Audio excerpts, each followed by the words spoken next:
So interestingly, when we think about this stuff, we've talked a lot about mindset, and it really does start with getting into the right leadership behaviors. You know, are you taking responsibility, ownership, action, decisiveness? Which I think it's probably fair to say, Paul, we've never had a time where being decisive and taking action was so important. Is that about fair, Paul? Yeah, because sitting on the fence, A, doesn't help you, and B, is painful. You have to make decisions. Yeah, we just as we quickly got our staff working from their home offices. Actually, there's things like my personal trainer couldn't cope with virtual, so I now have a new personal trainer. These are the sorts of things.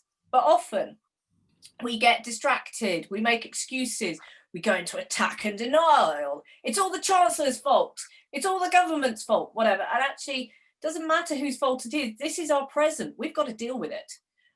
We go into dictatorship. We'll do it this way.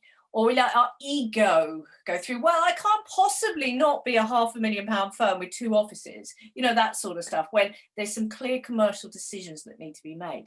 We also get into no control, where we just do it, and we lose control of our workload when we get into this drain situation. Whether you think you can or you can't, you're right.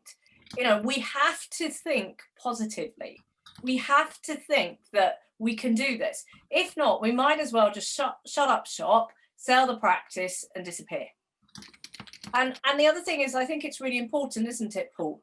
You are great at doing this. Absolutely great about doing this is you don't have to be great to start, but you have to start to be great. It's all very well sitting here and I'm going to use a long word, pontificating. Get me, long word for a moment, pontificating about it. But unless you take action, it's not going to happen. I'm looking at a lot of names that have been on many of our webinars and are still coming back, which just shows Ashley and I that we're great and we deliver good stuff. But actually, it's time to take action. It's time to do something. And just sitting here listening and pressing the buttons in a webinar like this isn't enough. Now, I'm going to show a quote that most people attribute wrongly. It was not an Einstein quote. And all too often we kind of go, well, we'll just carry on as we're doing before. We won't get in extra help.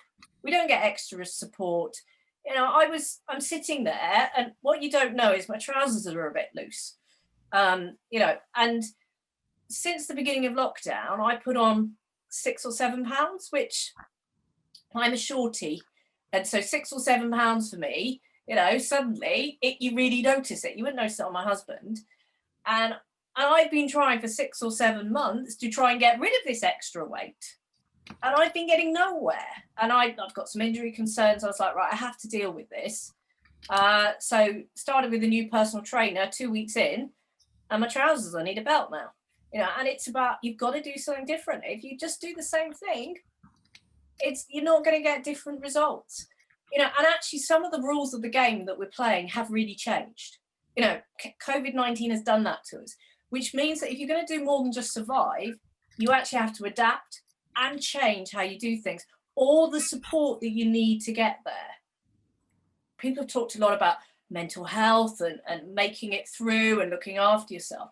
Actually, we all need to get to this place in this emotional cycle of change where we're at acceptance, where we've gone through oh no, my world is falling down, I can't do this. And we're getting up the other side. And, I know, Paul, you've got some really positive beliefs that support you with this, and you generally wake up with a smile on your face and all of that sort of stuff, which is helpful. But actually, you've got to go through to acceptance to move forward. And to get there, you have to make peace with the reality. And that means about making peace with the fact that we've got a hard winter coming, but we can do something about it.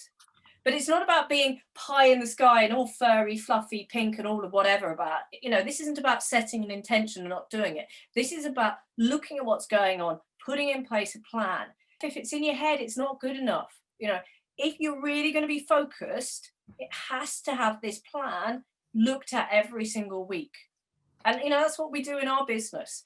Every single week, there's normally me chuntering on about something about our one big focus and we've got to move this forward and what does this look like?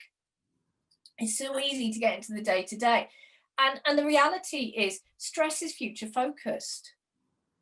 Stress isn't about the here and now. Stress is us projecting the impact. Stress is us thinking about all these businesses that are going to close. We've got unemployment maybe getting up to 25%, et cetera, et cetera, et cetera, et cetera, et cetera.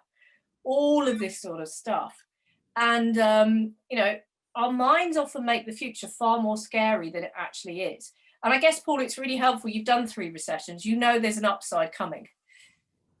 Well, I know that the sun's going to rise and set tomorrow, isn't it? It's just standard that basically, having been through 3 recessions, we'll get over it. But the problem for all of us is we're in the here and now. Is how do we deal with it? Yeah, absolutely. And very much so. For those of you that are kind of in the here and now, here are some very simple steps. So the first thing is, you know, when what we've got to do with this stuff is get it out of here, even if it's not in here, get it onto the page, not just get it onto the page, but get it looked at every single week. You know, put it up next to your computer screen so you can see it and it's visible. And this is how you start to move forward.